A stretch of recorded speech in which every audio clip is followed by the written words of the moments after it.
So we've got an interesting video today. I guess this is kind of a weird start to a video, but I'm cleaning up my mess from earlier today.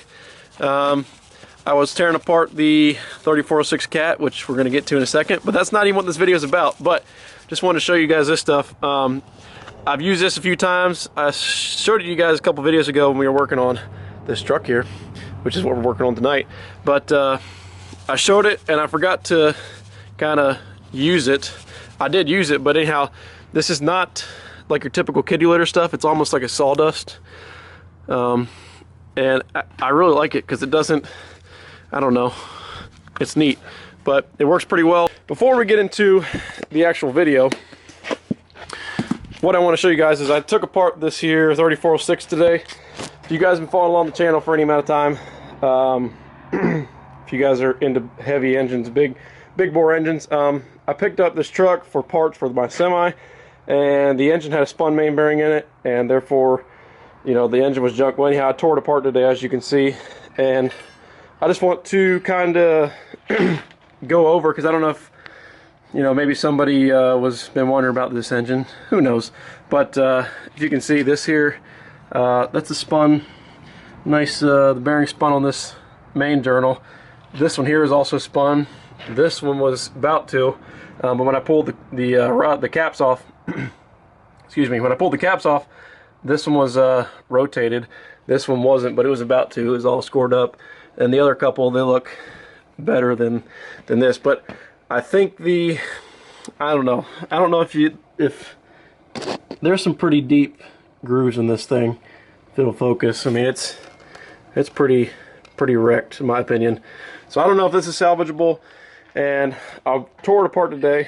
I didn't video it because you know me, just getting in and getting it done. But this is where the problem lies. I think the block is good, but this cap, I don't know if you can tell, but this one here this one's snug. This was not spun.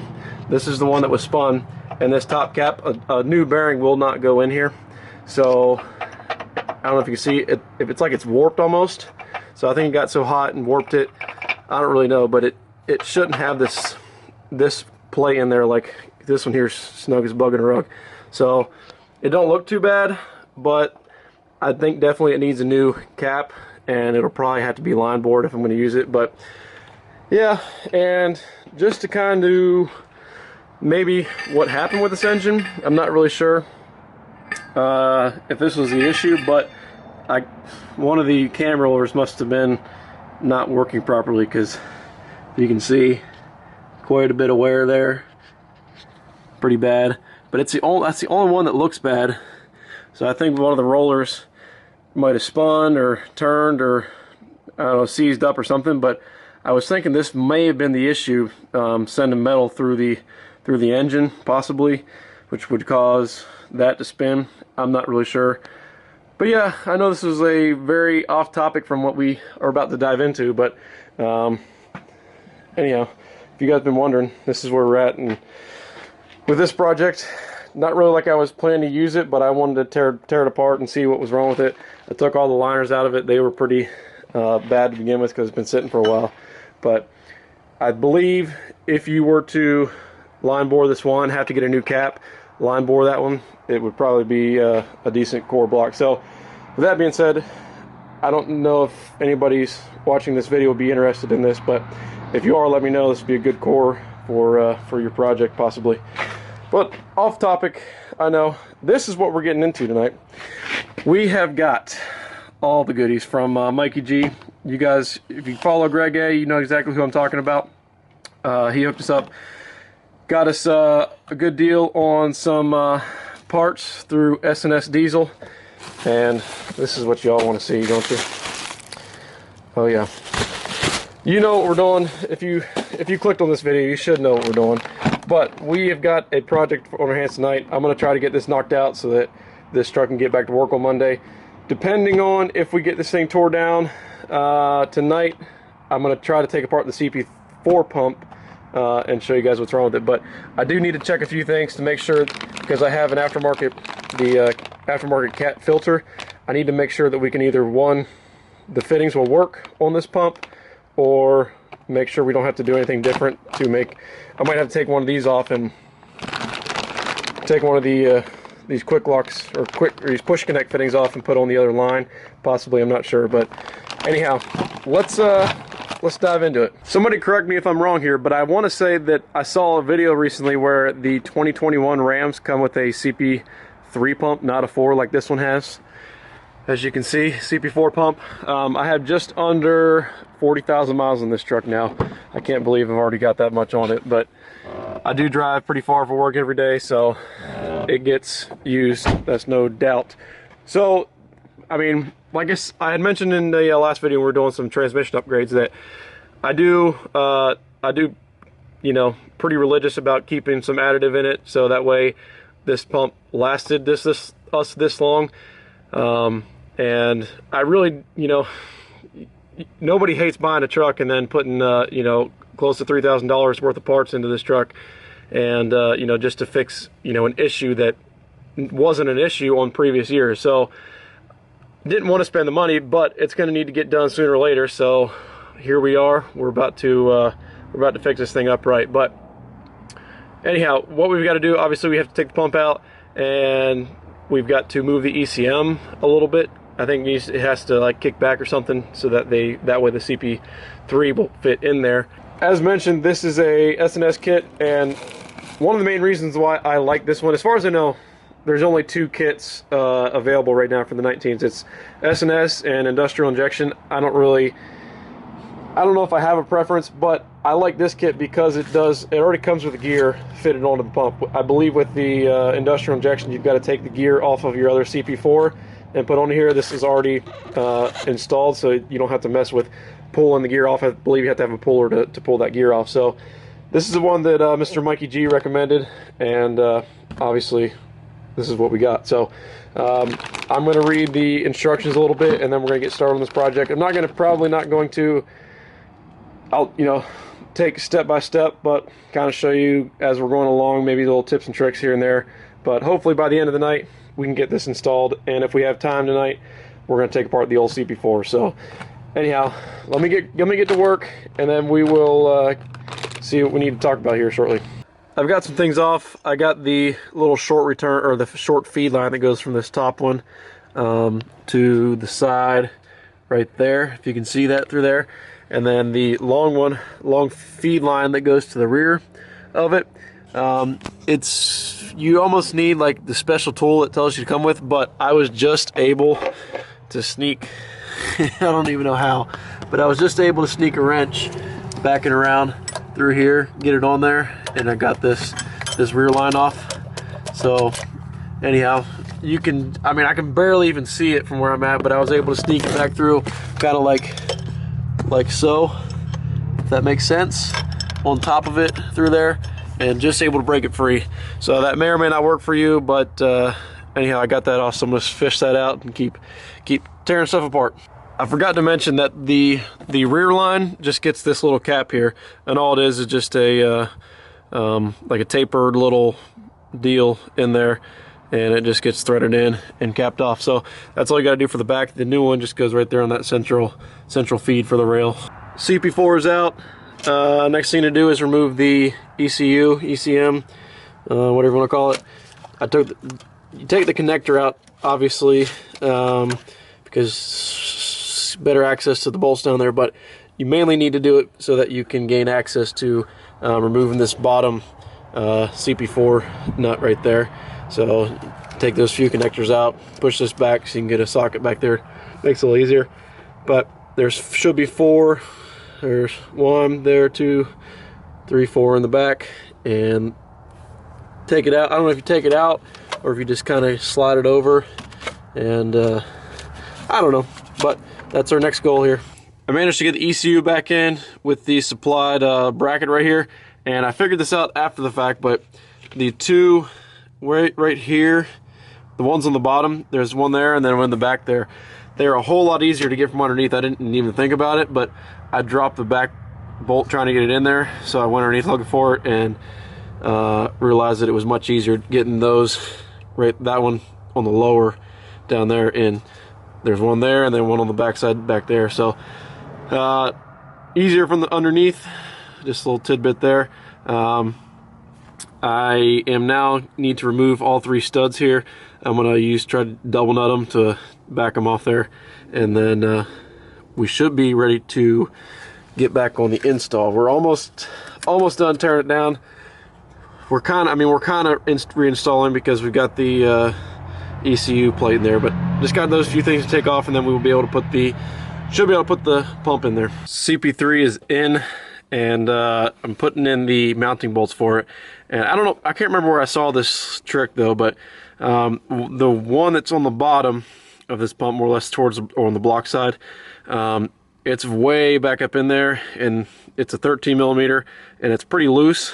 But what I did was took some electrical tape, put this in here, and just, you know, don't want to go too much on the flange, but just enough on there to where it'll hold it snug, it won't fall out, and then be able to put it back in there, get it started, and then hopefully pull the tape off the bolt once it's in there, you know, so that way obviously you don't smush tape up against the when you're tightening it. But not sure where I saw the little trick, but it's gonna be coming handy.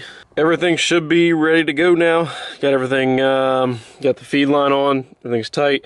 I did have to modify the feed line from the filter to here. Had to just cut off one of the quick connects in the other one, and then shorten up this hose. It came with one for your factory, so don't worry about that, but I had to modify mine because I have the aftermarket GNR diesel. So got this little, I'm not sure if this is just generic, but I don't know where this goes. Also, don't forget, the instructions say it, but that's this little bolt right here. You got to take it out to get the rear line off, but make sure you put that one back in there, because that's what holds the intake plenum together. So basically all I got to do now is throw the horn back on and I guess see if this thing cranks up.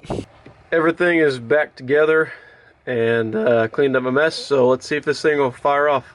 I'm gonna let the fuel pump cycle a few times before I even try it. So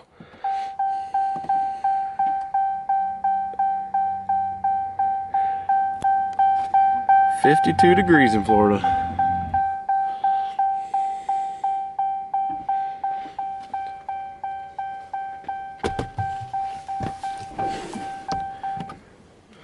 I'm going to prime it one more time.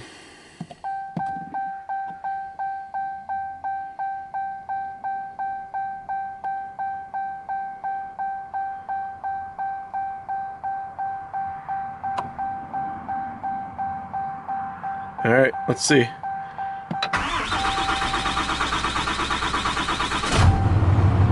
Kaboom.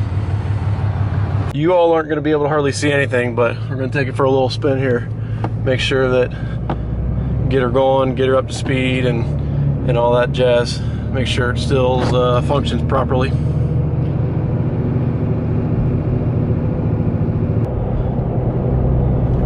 The pump itself seems to have like a little bit more noise to it than the CP4. That may just be my imagination, because obviously, you know, I'm listening for stuff. But other than that, I mean, everything's good. I got be able to get into it a little bit, and still works fine. So I got back, been checking it for leaks. I shut it off so you guys could actually hear me, but I don't see any leaks. Back there, everything's good. So I'm gonna call it a win. Obviously, I'm gonna drive a little bit more tomorrow before today's Saturday. I'm gonna drive up tomorrow for church a little bit, make sure it's still everything's still good there. But I need to change oil in it, so I think I'm gonna do that now. But before I'm not gonna obviously let you guys hang around for that. But let's take apart this CP4 pump and see what we got going on. Hopefully the camera doesn't fall, but I got you guys propped up on some sketchy thing right now. So anyhow, I know, so this is the FCA or whatever you call it. We're gonna take this off, but I know you gotta pop these little caps off in order to get to everything else. I'm not really sure. As far as I'm concerned, this is a paperweight now. I mean, I don't see why anybody would want this, so that's why we're gonna basically probably destroy it here. At least these little caps anyway.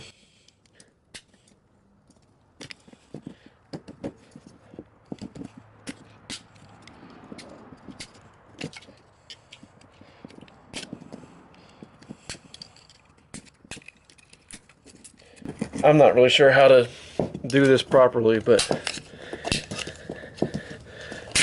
there. I don't know the proper sequence.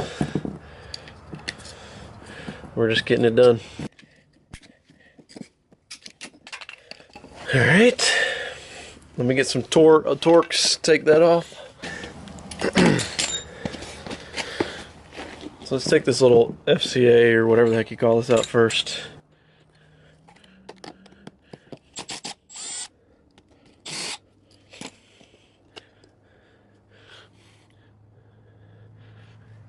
There might be a little tiny, I mean, I'm not really sure what you can see, the light in here.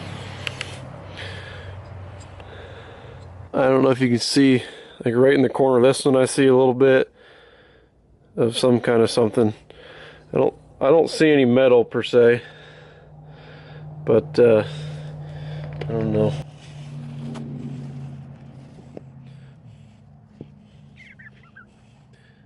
Nothing really down in there that I can see. Turn that out. Let's take these off. I'm pretty sure there's some sort of spring or something in here, so being careful. There we go.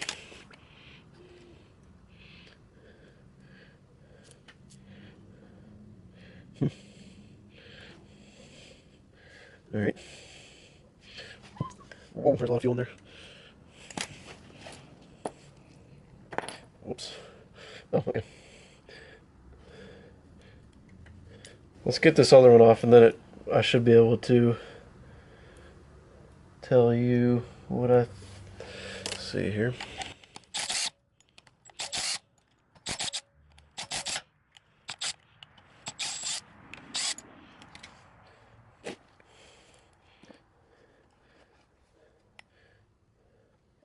All right, so let's see if we can. So this came out of the one.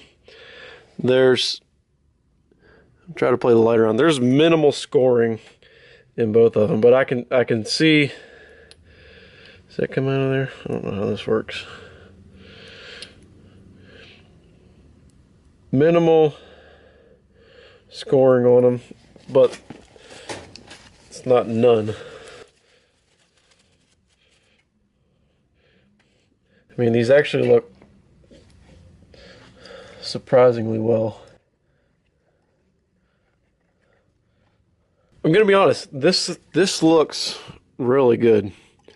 I know the camera's probably not gonna be whatever, but this, I mean, there's nothing that I see that actually looks like, oh, that's gonna cause a problem real soon.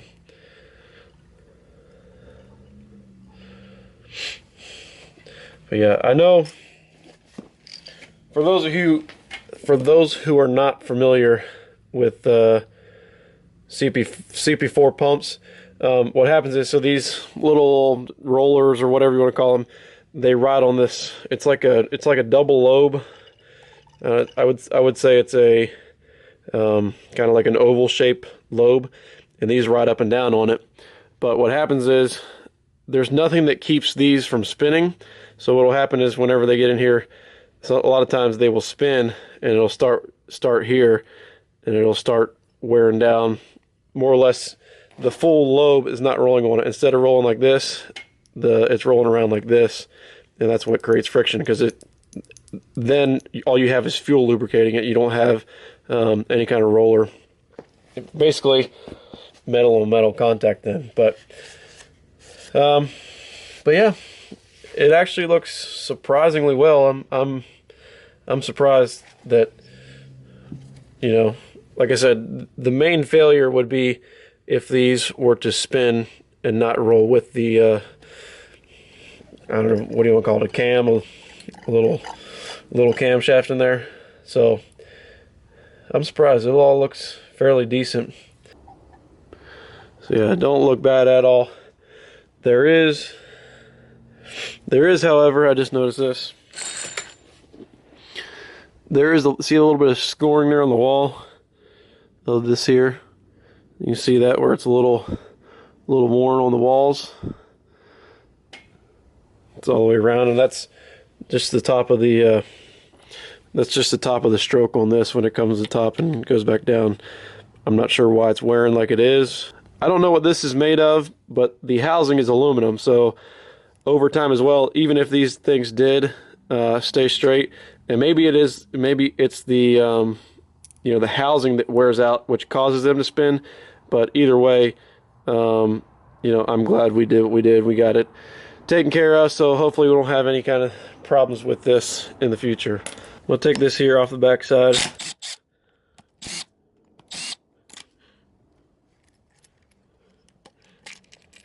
Oops. I don't really know what I'm looking at here. I don't really know what this does per se. I'm assuming it's some sort of little pump, because I would think the gears seal on the backside and seal to here, and there's a port that comes in here and out here. So some sort of something. I don't really know what it's for. If this is like the lift pump to the where it actually compresses it, in these here pistons or whatever you want to call these. I don't know, but I know this has to make the fuel, more or less. This has to make the pressure. I know that, but this might be like a little pump to get it to there. Not 100% sure. I'm not concerned with saving this, like I said, so let's see if we can get this gear off here. That's gonna hurt. Ouch. Got hot. I got it.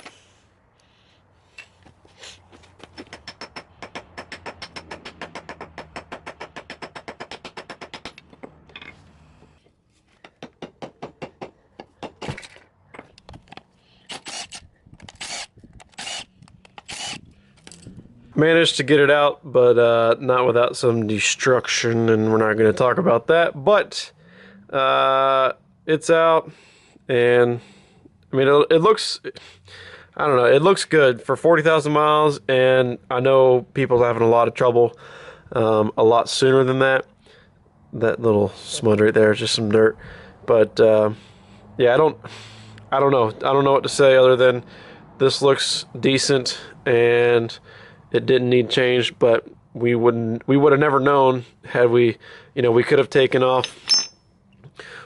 this off here and checked and said, there's a little bit, but not much. But to be honest, it all came down to, I don't want it on there anyway. I don't want it on the truck because it's not a longevity part. So we got it fixed up. So I guess that's going to do it for this video, guys. I appreciate you watching and hanging out and destroying stuff. If you want to see what I did, it was that right there. Don't look at that. But appreciate you watching, and thanks for coming along. It's probably a long video. I don't really know, but it's been a little while, quite some time. So that's going to do it. Thanks for watching, everyone. We'll see you all on the next one.